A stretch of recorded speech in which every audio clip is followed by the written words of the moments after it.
Hey, what's up, everyone?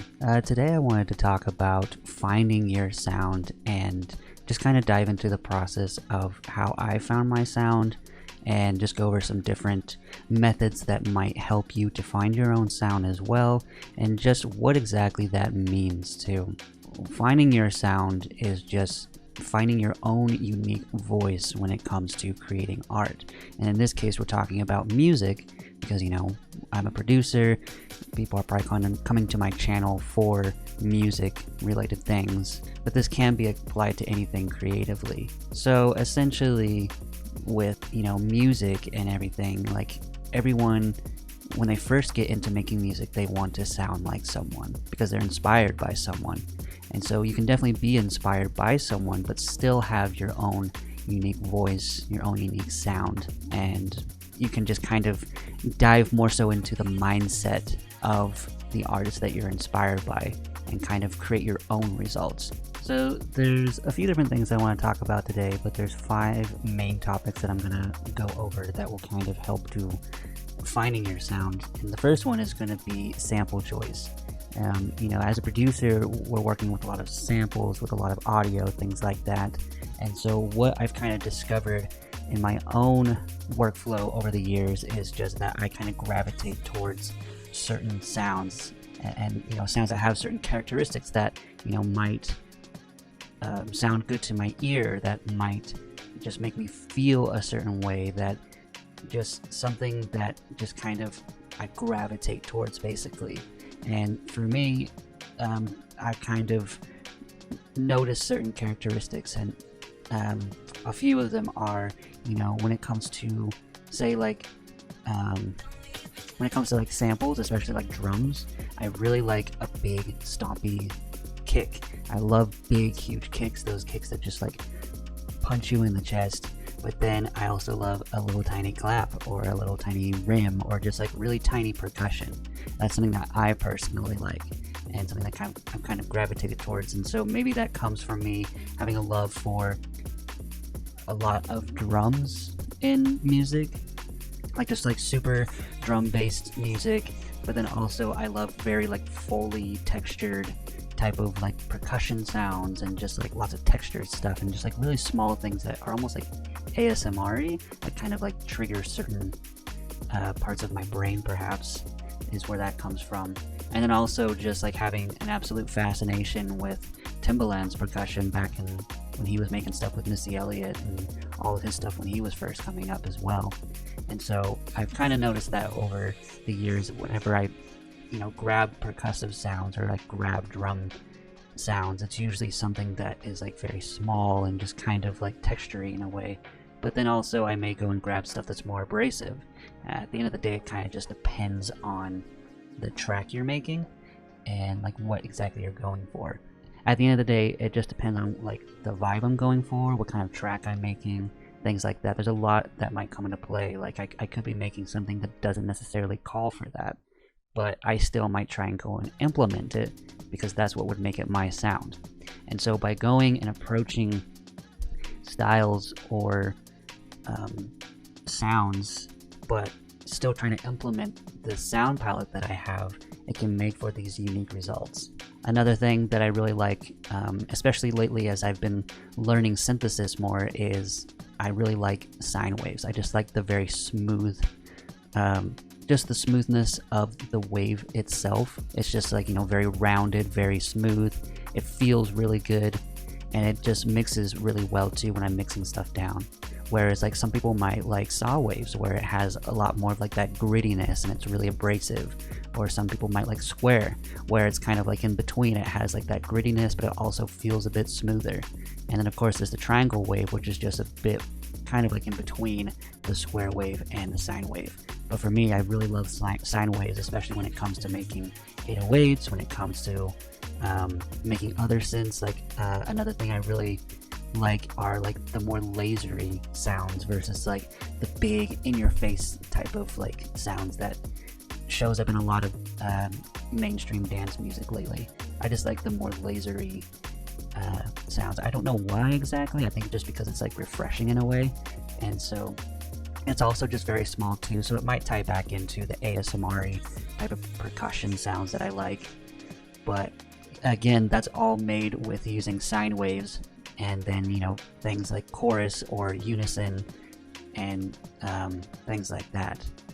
So again, I mean, everything kind of like ties into each other in some way. Like I might gravitate towards certain sounds because of another reason why I like another sound, and you know, like with the drums and the lasers and things like that. And so again, like another thing that I really love ambient music, and you know, just basically what I'm getting at is just like all these different characteristics of music that I like, and just kind of like implementing them all into a formula. And so the best way that I can describe it is, you know, if you're a chef and you're in the kitchen and you're cooking, you know, you kind of find what ingredients that you like to cook with and what you like in your dishes and what you don't. And so as you kind of experiment with these different, be it spices or ingredients or whatever it might be, you kind of, you know, find what are your favorites and what are like your go-tos. And for me, some of these characteristics and sounds that I'm mentioning are kind of like my go-tos, and just like what I look for when I'm looking for sounds or when I'm creating sounds. And at the same time, I love, you know, the big abrasive and the chaotic and the most futuristic, out of this world sound too. And so with that, you know, again, I'm still in this journey of music. Like I'm always learning, I'm always growing when it comes to creating music and making music, and even now more so exploring the synthesis side and just like all the possibilities with that too. But at the same time, you know, there's just so much to learn, basically, is what I was going to say. So anyways, getting back to my point, it's just kind of going through and just making this little collection of different sounds that you like. And like a good challenge, I would say, to try is to grab a bunch of sounds that you like. Doesn't matter if they all are going to fit together necessarily. Just grab all these sounds, throw them in your DAW or in a folder or wherever, and then try and use them all and make a song out of those sounds, however it might be. And so it's a good way to kind of push yourself to creating your own sound with the sounds that you like. And then once you go and you do that, then, you know, you kind of like rinse and repeat the formula. Find a bunch of sounds that you like. It doesn't matter if they work together or not. The challenge is making them work with each other. And that can be by manipulating the sounds, by using effects, by doing whatever you might find interesting to do with these sounds. And for me, one thing could be like taking a sound and throwing it into a granulator, or taking a sound and throwing it into a sampler of some sort, or something else could be just like pitching it down super low or pitching it up super high, or just like reverbing it or reversing the sound. You know, just like have fun and experiment and just try whatever with these sounds. You don't have to just drag and drop the sounds in there and expect them to work. Do things to them that will kind of, in a way, like unlock this flow, your own kind of like methods, if you will, to generating the sound by using these other samples or sounds. Even if you have like certain presets that are like your go-to presets, or if you make like a patch and a synth and that's like your go-to patch, taking those and trying to implement those as well. And so it's a good kind of like exercise to kind of help find your sound, because you're taking sounds that you like and you're trying to create songs with them or ideas, even if it's just a loop. It's just a good practice in a way. And so that kind of ties into the second thing, which is implementing, you know, the different styles that you're inspired by, but also the different genres too. And so for me, like, you know, I'm inspired by so many different styles and genres of music from all over the globe, and taking certain elements of these songs and just like injecting them into my song and kind of make for this sort of like multi-genre song, to where the lines of genres are completely blurred, and it just becomes like this like art piece, I guess, if you will.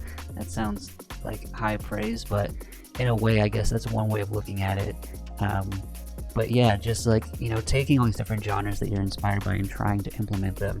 So again, like, you know, I mentioned ambient, and so I might go and make a bunch of ambient pads or make an ambient song or whatever, and then later I can come in and add some big drums, I can add some laser sounds, and I can add little Foley snares or claps or percussion, whatever it might be, and then in that way I'm kind of generating my own formula for a song, but I'm still injecting all the different things that I love. Because, like, I've heard a lot of people, and I've even struggled with this too, but I've heard a lot of people just be like, oh, I want to make this style, this style, this style, this style, this style. Well, it's like, you can just take all those styles and just throw them into a big melting pot and create your own sound. So, like, you could take, like, say you like breakbeat stuff. You could do like a breakbeat pattern with your kick and your snare, but then you could have like kind of like UK garagey percussion on top, and then you could have like ambient pads, or you could have like laser sounds, or you could have like wubs if you're into like dubstep, or you could have like, I don't know, you could do so many things with that. Yeah, just, and then you could have it like transition into like a Bali funk section, or it could go like into a grime or drill. Like, I mean, like, I know I'm just kind of naming off genres, but I mean, like, if you have different genres that you like within the electronic space, then you can blend them all. Even non-electronic, you could go and have it go into like a rock section. Like, as X and G, we've experimented with that, where we have this one tune where it's UK garagey kind of, and then it goes into like Led Zeppelin sounding kind of like breakdown. And so, like, it really is all about your mind. The only thing that's holding you back from creating unique music is your mind. Just go and take all the different inspirations that you have out there and just go crazy. Just experiment. That's really what it boils down to, is just experimenting and getting that practice in your DAW with implementing these techniques. So yeah, going back to the point, I may not necessarily go and make a full-blown, say, like house section or like trap section or whatever it might be. It might just be certain elements that I like of that specific genre that I might implement. Like, oh, I like a good trap snare, but the song I'm making or the section I'm working on or whatever it might be is kind of more like breakbeat inspired or like reggaeton inspired or whatever it might be. And so by borrowing elements from these different genres and then like just throwing them in there, it kind of allows for this fluidity of all these different genres to come together and just like create this entirely new sound that way.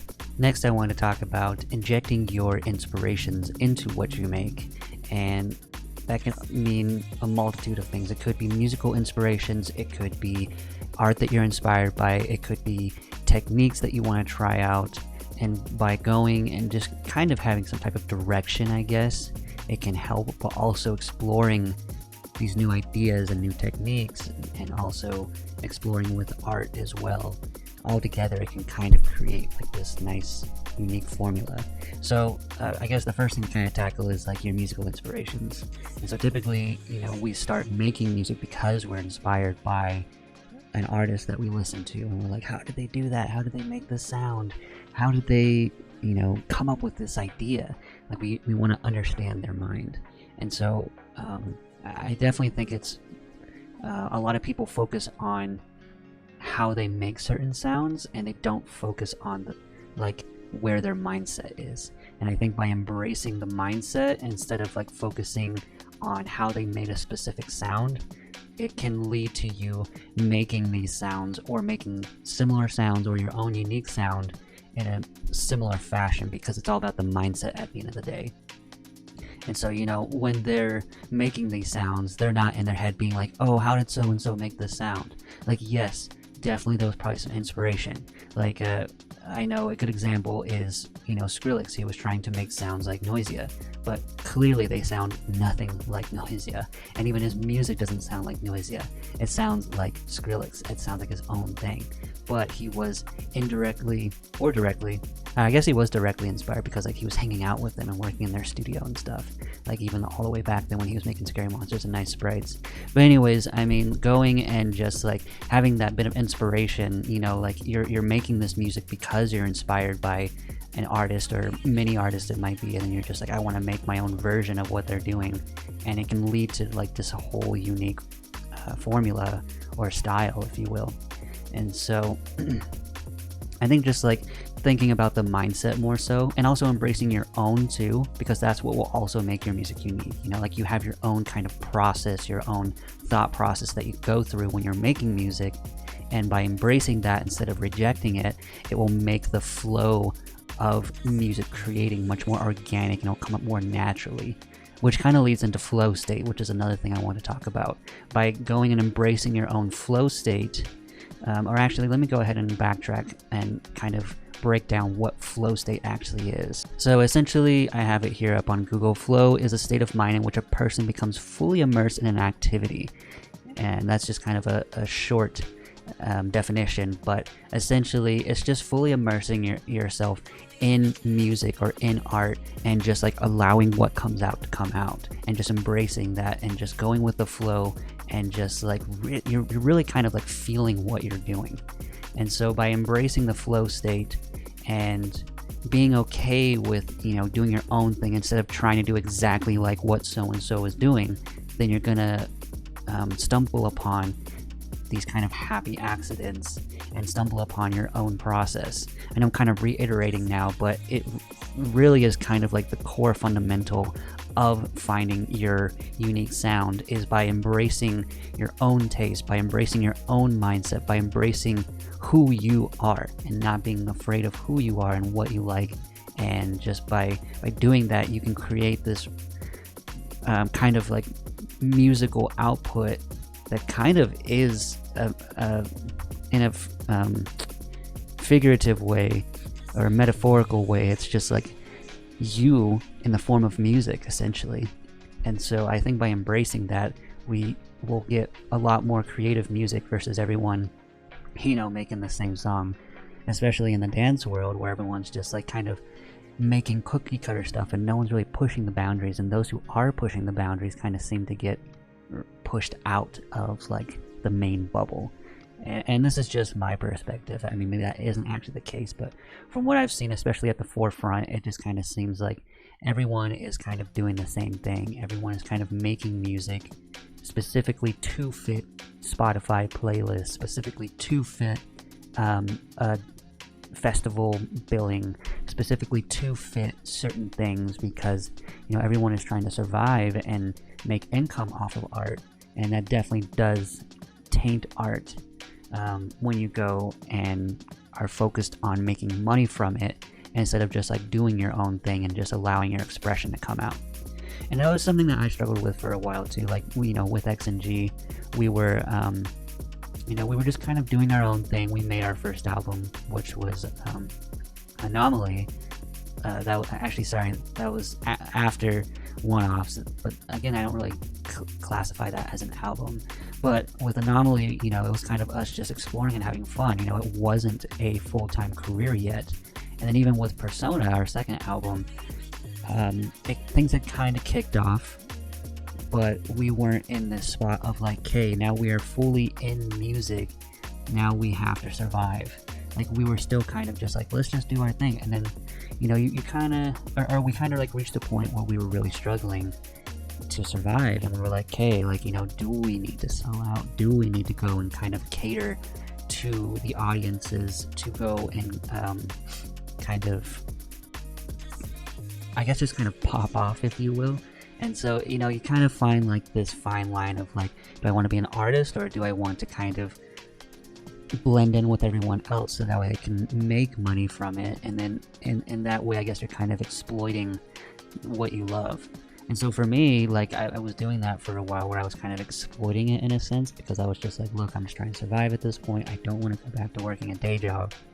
And so I kind of got lost in the process of music making and lost sight of like what I really love about music, which is like the expression and the ability to, you know, explore these uncharted territories in music.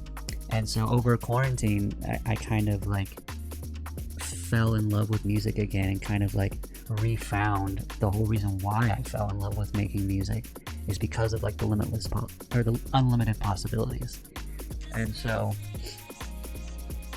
by doing that, it helped me to realize, you know, like, hey, I might be struggling, but that's when I kind of realized I need to go and find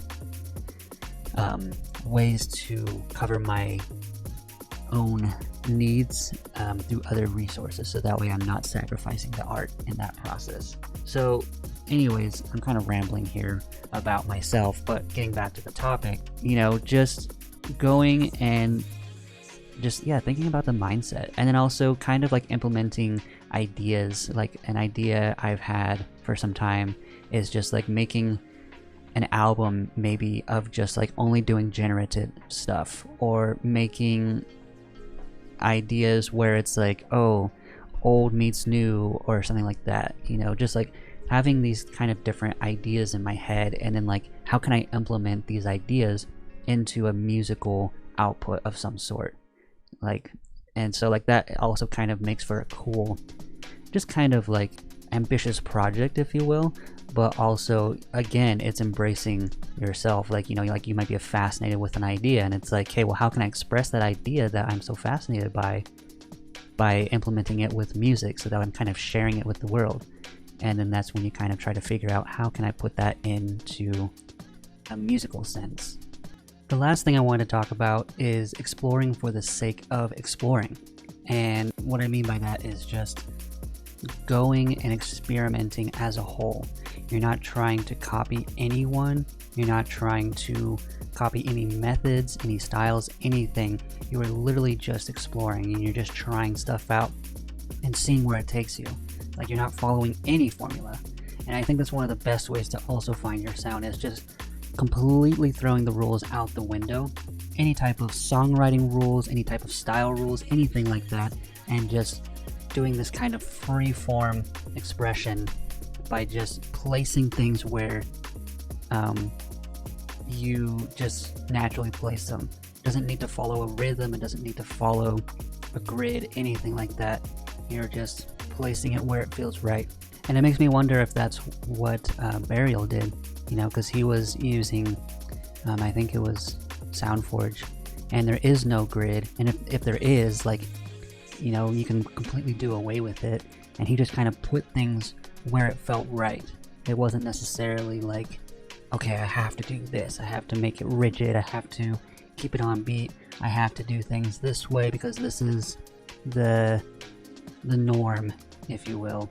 And so I think just kind of going with your gut feeling and just placing things where they feel right, but also taking things that may not feel right and just putting them together and just trying new things out. Like, for example, I went and just took a bunch of sounds that I was like, oh, I love this sound, I don't think it's gonna work, but then going and making it work. And it kind of ties back into the implementing the different styles and the different samples and everything. And so it's just like taking things that you never thought would work and just making it happen, and just creating this new formula of sound and of music that is, again, just you expressing yourself. So something that really helped me over the last couple of years is I read this book called Art of Fear, and basically the entire premise of that book is just talking about how, you are on your own journey, and everyone is on their own journey, and being able to define what is actually good art and what's not good art is totally up for speculation, and everyone has a different opinion on that. And I think just going down your own journey and creating art that you feel is good to you at the end of the day is all that matters, because at the end of the day it should satisfy you as the creator, not everyone else.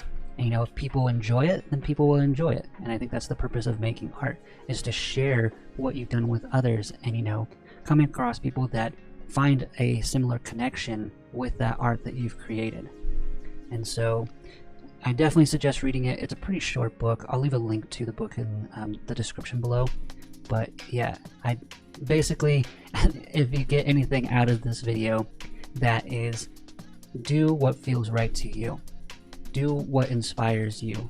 Just take things and try new things. Don't be afraid to go and explore like uncharted territory in the music realm, because like there's such a vast world of exploring out there that anything can go.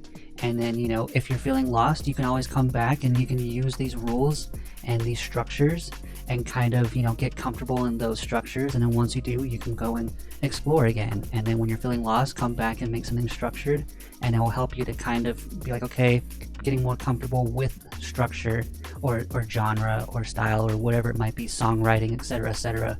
And then, you know, then you can go back out and explore, and kind of like this back and forth type of like pattern, if you will, of just trying new things but also making things that are in a formula as well. Because I feel like, you know, if you want to get into the pop writing or the songwriting world, having that skill I think is very good to have as well. And that's an entirely different topic to go off about. Now I'm kind of rambling again, but at the end of the day, just don't think about anyone else when you are making music. Sometimes, not all the time, unless you want to do it all the time, in which case, you know, fuck it, right? But sometimes when you're making music, just go on a journey, go on your own journey, and just explore and just see what happens. And for me, at least, it's led to some really cool moments and just some magical stuff that I've made that I otherwise wouldn't have made if I were, you know, keeping in my head like these boundaries and these limits I have to stick to. But yeah, so hopefully you get something from this video. Hopefully this kind of gives you a better idea of just overall, like, the mindset at the end of the day is your greatest weapon when it comes to making music, your greatest tool, if you will, because by being able to harness your mindset and being able to shut off all the blocks that might be blocking you and holding you back from making music, you can go and really create something that does speak to you, even if, you know, you just started making music or you've been making music for years. Anyways, if you have any other methods or techniques that you use when it comes to finding your sound or just being creative and exploring within your music, drop a comment below. If you like this video, please drop a like on it and also consider subscribing too. I'll be posting more videos here in the future, so thank you so much for watching. Have a good one.